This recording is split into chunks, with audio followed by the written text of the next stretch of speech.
ஸ்ரீமதே ராமானுஜாய நமக. வாழ்க்கையை நம்ம எப்படி வாழணும் அப்படிங்கிறத இதிகாச புராணங்கள்லேருந்து ஒரு நல்ல நல்ல வாக்கியங்களாக எடுத்து ஒவ்வொன்றா சொல்லிகிட்டு இருக்கா திருக்கோளூர் பெண் பிள்ளை.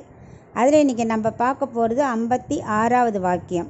இங்கு பால் பொங்கும் என்றேனோ வடுக நம்பியை போலே. இது அப்படியே நேரடியாக ராமானுஜரையும் அவருடைய சிஷ்யரான வடுக நம்பியும் பற்றியது. வடுக நம்பி அவருடைய இயற்பெயர் சால கிராம ஆரியர்னு பேர். அவர் மேல்கோட்டை பக்கத்தில் மிதிலாபுரி சால கிராமத்தில் அவதரித்தவர். 1047 மாசி மாதம் புனர்பூச நட்சத்திரத்தில் அவதரித்தார். குலசேகர ஆழ்வாரும் மாசி புனர்பூசந்தான்.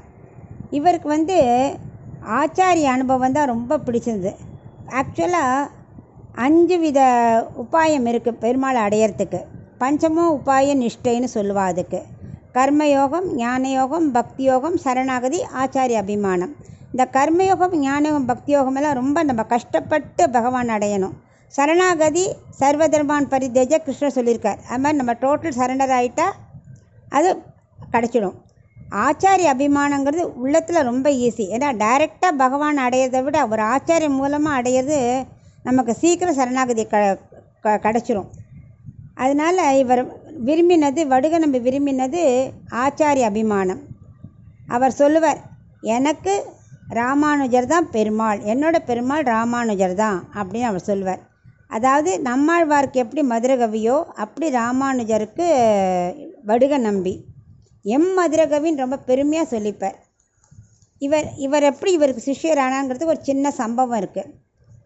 ராமானுஜர் திருநாராயணபுரம் எழுந்தருளினார் ஒரு தடவை முதலியாண்டானோட. அங்கே உள்ள மக்கள்லாம் பக்தியெல்லாம் கிடையாது. அவள் மாட்டுக்கு இஷ்டத்துக்கு திரிஞ்சுட்டு இருந்தவா.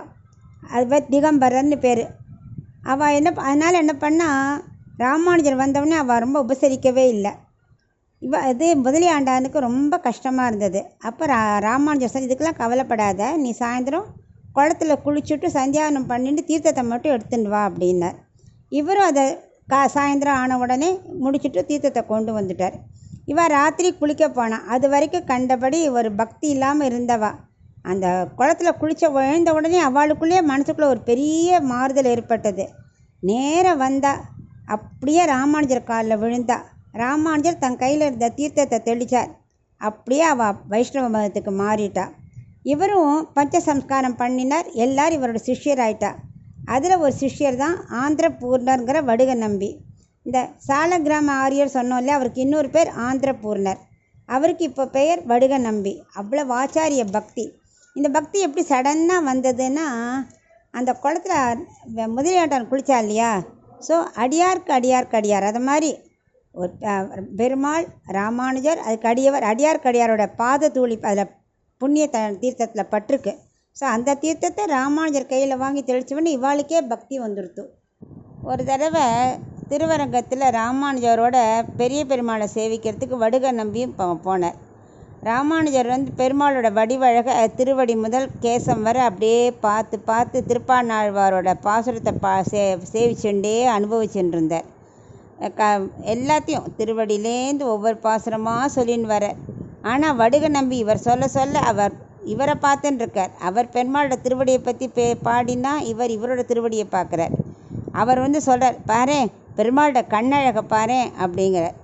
அதுக்கு வடுக நம்பி, தேவுமற்றது ஏன்னு மதுரகவி சொன்ன மாதிரி எமக்கு உண்மை தவிர வேறு யாரையும் தெரியாது, என் அமுதினை கண்ட கண்கள் மற்றொன்றினை காணாவேன் ராமானுஜர் பெருமாளை பற்றி பாடுறார்.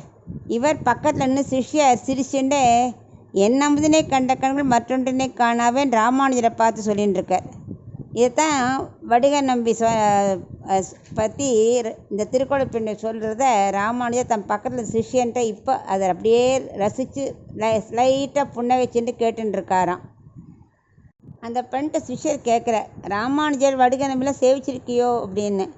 அதுக்கு அந்த திருக்கோளூர் பெண் சொல்ல, இல்லை எனக்கு பார்க்கணுன்னு ரொம்ப ஆசையாக இருக்கு, நான் 2 பேரும் சேவிக்கிற பாக்கியம் எனக்கு எப்போ கிடைக்குமோ நான் காத்துன்னு இருக்கேன் அப்படிங்கிறாராம். இதை அப்படியே ஆனந்தமாக ரசித்து கேட்டுருக்கார் ராமானுஜர். இன்னொரு தடவை ஸ்ரீரங்கத்தில் நம்பெருமாள் திருவீதி உலா வந்துருக்கார். அப்படி வரைச்சே ராமானுஜரோட மடத்து வாசல்லையும் நிற்கிறார். வந்த உடனே எல்லாரும் பெருமாள் வந்தாச்சுன்ன உடனே எல்லா சிஷ்யர்களையும் கூட்டுண்டு ராமானுஜர் சேவிக்க வரார். ஸோ கோஷ்டியோட பெருமாளை சேவிக்கும்போது பெருமாளுக்கும் ஒரு ஆனந்தம், இவாளுக்கும் ரொம்ப ஆனந்தமாக இருக்கும். அதை ரசித்து சேவிச்சுட்டு இருக்க ராமானுஜர் சிஷ்யர்களோட கூரத்தாழ்வார், முதலியாண்டான், எம்பார் கோவிந்தன், பிள்ளை வரங்காவலிதாசன், அப்படி எல்லா சிஷ்யரோடையும் பெருமாளை சேவிக்கிறச்சே திருவடியிலேருந்து கேசம் வரைக்கும் அப்படியே சேவிக்கிறார். ஒவ்வொரு சிஷ்யர்ட்டையும் பகவான் அழகை பற்றி வர்ணிச்சுட்டே வரார். அப்படி பார்த்தா வடுக நம்பியை காணோம். எங்கே வடுக நம்பி அப்படின்னு பார்க்குற பெருமாள் திருவீதி உலா வரும்போது சேவிக்காமல் உள்ளே என்ன பண்ணிட்டு இருக்கார் அப்படின்னு கேட்குறார். சிஷ்யர்கள்லாம் சொல்கிற தெரியலையே அப்படிங்கிறா. உடனே ராமானுஜர் இங்கே இருந்துட்டு உள்ளே இருந்த வடுக நம்பியை கூப்பிட்றார். வடுகா, பெருமாள் நம்ம மடத்து வாசலில் வந்துருக்கார் பாரு, சர்வாலங்கார பூஷிதனா எவ்வளோ அழகாக இருக்கார், இங்கே வந்து பகவானை தரிசிக்கவா அப்படின்னு கூப்பிடுறார். அதுக்கு வடுக நம்பி நான் வரல அப்படிங்கிறார். அப்புறம் பெருமாள் கிளம்பி போயிடுவார், நேரமாக எடுத்து சீக்கிரம் வா அப்படிங்கிறார். உள்ளேருந்து மறுபடியும் குரல் மட்டும் கொடுக்குறார். சுவாமி, உன் பெருமாளை சேவிக்க வந்தால் என் பெருமாளுக்கு காய்ச்சி கொடுக்குற பால் பொங்கிடாதோ, அதனால் இப்போ என்னால் வர இயலாது அப்படிங்கிறார். அதாவது ஆச்சாரியருக்கு பாலமுது தயார் பண்ணி கொண்டு இருக்கிறார். அவருக்கு பகவானை விட என் ஆச்சாரியருக்கு கைங்கரியம் செய்கிறது தான் அடியனுக்கு பிரதானம் அப்படிங்கிறார் அவர் எப்போவுமே பால் காய்ச்சும் போது பதமாக அது கொஞ்சம் ஏலக்காய், குங்குமப்பூ, சித்திரத்தை எல்லாம் போட்டு பதமாக கொடுப்பாராம். ஏன்னா அவர் இதை பால் சாட்டாச்சுன்னா அப்புறம் 2 மணி நேரமோ 4 மணி நேரமோ காலக்ஷேபத்துக்கு உக்காந்தாச்சுன்னா தொண்டை வறண்டு போய்டும் இல்லையா, அதுக்காக அந்த சித்திரத்தை எல்லாம் போட்டு பதமாக கொடுப்பாராம். இதைத்தான் அந்த திருக்கோளூர் பெண் பிள்ளை சொல்கிறா. இங்கு பால் பொங்கும் என்றேனோ வடுக நம்பியை போலே. பகவான் பக்திக்கு திருப்பானாழ்வார்னாக்க ஆச்சாரிய பக்திக்கு மதுரகவியாரும் வடுக நம்பியும் தான். இந்த பக்தி எனக்கு இல்லையே அப்படிங்கிற ராமானுஜர்ட்டையும் திருக்கோளூர் பெண் பிள்ளை. அப்போ இவர் ராமானுஜர் தன் சிஷ்யனை பார்த்து மெல்ல புன்னகிக்கிறார். அப்போ சிஷ்யர் கேட்குறார், நீ வடுக நம்பியும் ராமானுஜர் சேவிச்சிருக்கியோ அப்படின்னு திருக்கோளூர் பெண் பிள்ளைகிட்ட கேட்குறா. இல்லை, எனக்கு அந்த பாகியம் இது வரைக்கும் கிடைக்கல, அது எப்போ கிடைக்கும் நான் காத்துன்னு இருக்கேன் அப்படிங்கிற திருக்கோளூர் பெண் பிள்ளை. இன்னொரு சம்பவம் என்னன்னா, திருவள்ளரைக்கு சேவிக்கிறதுக்கு வரதராஜ பெருமாளை எடுத்து வச்சுக்க சொல்லி வடுக நம்பிட்டு சொல்கிறார். வடுக நம்பியும் ராமானுஜரும் அங்கே போகிறார் திருவள்ளரைக்கு. அப்போது வரதராஜ பெருமாளை எடுத்து வச்சுக்க சொன்னோடனே கூட இல்லை, அவர் பெருமாளை பெட்டியில் வச்சுட்டு அதுக்கு மேலேயே ராமானுஜரோட திருவடி நிலையை வைக்கிறார். இதை கண்ட ராமானுஜர் என்ன செய்கிற நீ அப்படின்னு கேட்குறார். சுவாமி, இப்போ 10 பெருமாள் இருக்கா வச்சுக்கோ, எல்லாம் தனித்தனியாக கொண்டு போக முடியுமா, எல்லாம் சேர்த்து தானே வைப்போம் அப்படிங்கிறார். ஆமாம், அதில் என்ன சந்தேகம் அப்படிங்கிறார். அதைத்தான் நான் இப்போ பண்ணின்னு இருக்கேன். அதை வைக்கலான்னாக்க இந்த பெருமாள் மேல் தங்கள் திருவடி நிலையும் வைக்கலாம் இல்லையா அப்படிங்கிறார். ராமானுஜரால் ஒன்றும் சொல்ல முடியல. ஏன்னா வடுக நம்பியோட ஆச்சார பக்திக்கு ஈடு என ஏது. ஒரு தடவை கோவிலில் பிரசாதம் கொடுக்குறா. அதை ராமானுஜர் கொஞ்சம் சாப்பிட்டுட்டு உச்சிஷ்டத்தை எப்போவுமே அடியார்கள் சாப்பிடுவா இல்லையா, அதை ராமானுஜர் வடுக நம்பிக்கு கொடுக்குறார். ராமானுஜர் கொடுத்த உச்சிஷ்டத்தை சாப்பிட்டுட்டு தலையில் தேய்ச்சிக்கிறார். கையை பொதுவாக பெருமாள் பிரசாதம் கொடுத்தா கோவிலில் கொடுத்தா கையை அலம்பக்கூடாது, தலையில் தான் தடவிப்பா. இவர் அதை மாதிரி தலையில் தடவிண்டார். உடனே அவர் சொன்னார், போய் கையை அலம்பிட்டு வா, இதை போய் தலை தடவிப்பாளா அப்படிங்கிறார்.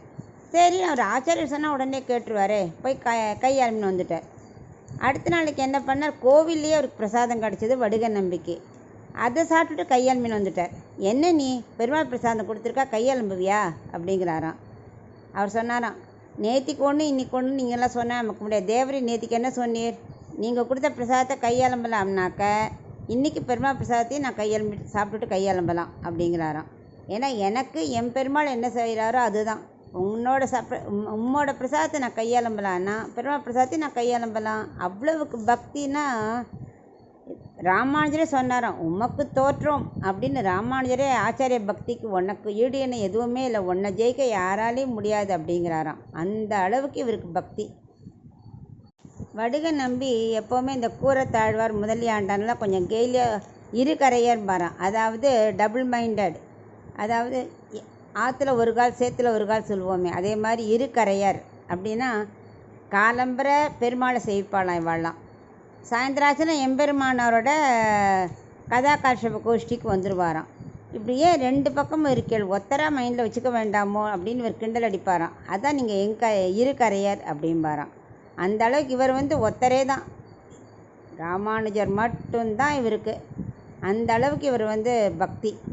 ஒரு தடவை ஒரு சிஷ்யர் சொன்னார், வைஷ்ணவ சிஷ்யர், நாராயணாங்கிற நாமத்தை சொன்னால் 4 எழுத்து மந்திரத்தை சொன்னால் நமக்கு எல்லாம் கிடைக்கும் அப்படின்னாராம். அதுக்கு இவர் பதில் சொல்கிறார் வடுக நம்பி, ராமானுஜான்னு ஒரு 4 எழுத்து சொன்னியான்னா நாராயணனே பெற்று கொடுத்துருமே அப்படிங்கிறாராம். எப்படி ஒரு பக்தி பாருங்கோ. ஒரு தடவை ராமானுஜர் தன் சிஷ்யர்கள்லாம் கூட்டுண்டு திருவனந்தபுரம் போய் அனந்த பத்மநாபனை சேவிக்கிறார். சேவிச்சுட்டு அங்கேயே கொஞ்சம் காலம் தங்கியிருக்கார். அவருக்கு அந்த கோவிலில் சில மாற்றங்கள்லாம் செய்யணும்னு ஆசை. அப்போ அங்கேருந்த நம்பூதிரிகளுக்கு இது அவ்வளோவா இஷ்டம் இல்லை. அவள் போய் பெருமாள்கிட்ட முறையிடுறா, ஏன் நாங்கள் நன்னா தானே பண்ணின்னு இருக்கோம் கைங்கரியம், ஏன் மாற்றணும் அப்படிங்கிற. பெருமாளும் திங்க் பண்ணார், ஆமாம் நம்பூதிரிகள் பாவம்ப்பா, நம்ம காலமாக நமக்கு தொண்டு புரிஞ்சுட்டு இருக்கா, அவளோட முறையை ஏன் மாற்றணும் அப்படின்னு அவரும் முடிவு பண்ணிட்டார். ஸோ ராமானுஜர் ராத்திரி தூங்கின்னு இருக்கும்போது கருடாழ்வாரை கூப்பிட்டு ராத்திரியா திருவனந்தபுரத்துலேருந்து திருக்குறங்குடியில் ஒரு கற்பாறை இருக்குது, அது மேலே கடத்தி படுக்க விட்டுடுறார். அந்த கற்பாறைக்கு பேர் தான் திருப்பரி வட்டப்பாறைன்னு பேர், பின்னாடி வந்தது. அவர் காலம்பரை எழுந்து பார்க்குற இது வேறு இடம் தெரிஞ்சு போச்சு, நம்ம திருவனந்தபுரத்தில் இல்லைங்கிறது புரிஞ்சு போயிடுத்து. ஆனால் அவருக்கு எப்போவுமே கூட வடுகா இருந்தே பழக்கமாக கண்ணை முஷன்னு வடுகான்னு கூப்பிட்றேன். அவர் கைங்கரியம் பண்ண வடுகா வேணும். ஆனால் வடுகா தான் இங்கே இல்லையே, திருவனந்தபுரத்தில் தான் இருக்கார். இவர் வடுகா கூட்டது திருக்குறங்குடி பெருமாளுக்கு காது கேட்டுடுத்து. அவர் உடனே என்ன பண்ணார், ரொம்ப ஆசை அவருக்கு வடுக நம்பி மாதிரி தானும் இந்த சேவை பண்ணணும்னு. அவர் என்ன பண்ணார், வடுக நம்பியா வந்து கை கட்டி வாய் பொத்தி குனிஞ்சு அடியேன் தாசன் எப்படி வடுகா நம்பி சொல்லுவாரோ அதே போலே பணிவாக வந்து நின்னாராம். அப்புறம் இவருக்கு தெரியாது, ராமானுஜருக்கு தெரியாது. அவர் போய் ஆற்றுல குளிச்சுட்டு வந்தவுடனே திருமண் காப்பை ரெடி பண்ணுறது எப்போவுமே வடுக நம்பி தான். ஸோ வடுக நம்பியான பெருமாளே அப்படியே ரெடியாக வச்சுட்டுருக்கார். அதை ராமானுஜர் இட்டுன்ட்டு எப்போ முடியார் அதோட உச்சிஷ்டத்தை தான் வடுக நம்பி இட்டுப்பாராம். அதே மாதிரியே அவர் குளிச்சுட்டு வந்த நெத்தி இட்டுண்டப்புறம் திருமண் காப்பை மிச்சம் இருந்ததை பெருமாள் இட்டுண்டாராம். என்ன ஒரு பாக்கியம்! அப்படி ஒரு வடுக நம்பி மேலே பெருமாளுக்கே ஒரு அபிமானம்.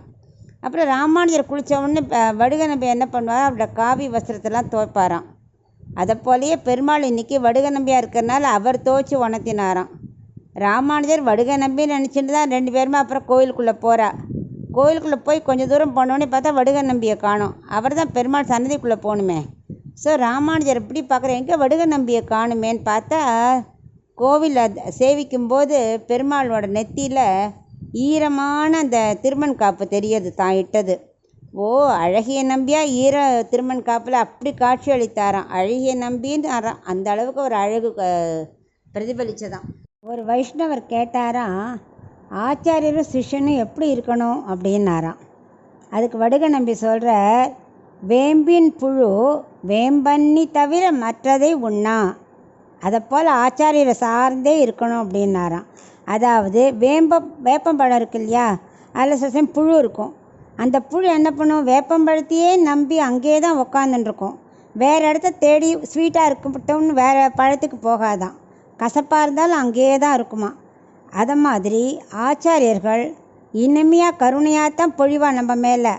ஆனால் சில சமயம் நம்ம தப்பு பண்ணால் நம்மளை சுட்டி காட்டுவா தப்பை, அது அவளுடைய கடமை. அது நமக்கு வேப்பம்பழம் மாதிரி கசக்கும், ஆனால் நம்ம பொருட்படுத்தக்கூடாது. அதுக்காக இந்த இதை விட்டுட்டு உடனே வேறு ஆச்சாரியர் தேடி போகக்கூடாது. வேப்பம்போட புழு எப்படி வேப்பம்பழத்துலேயே இருக்குமோ மற்றதை சாப்பிடாதோ, அதை மாதிரி நம்ம ஒரு ஆச்சாரியன் ஆதரிஷா அவர்கிட்டையே இருக்கணும், தாவி போகக்கூடாது. இதான் ஆச்சாரியரை சார்ந்திருக்கிறதுக்கு அடையாளம். சிஷ்யன் அப்படி தான் இருக்கணும் அப்படின்னாராம். அதனால் நாமும் அவரை போலவே ஆச்சார நிஷ்டையை அனுபவிக்கணும்னு இந்த வாக்கியத்து மூலமாக நம்ம தெரிஞ்சுக்கிறோம். நம்பியோட இந்த வாக்கியத்திலேருந்து நம்ம என்ன தெரிஞ்சுக்கிறோன்னா, பகவத் விஷயங்களில் பல இடங்களில் பெருமாளை போஷிக்கிறத காட்டிலும் ஆச்சாரியனை தான் ஆச்சாரிய லட்சணம் தான் முக்கியம், அவரை பார்த்துக்கிறது தான் முக்கியங்கிறத அவர் நல்ல உபதேசமாக நம்ம எடுத்துக்கணும். அதை நடைமுறையில் வாழ்ந்து காட்டியவர் தான் வடுக நம்பி.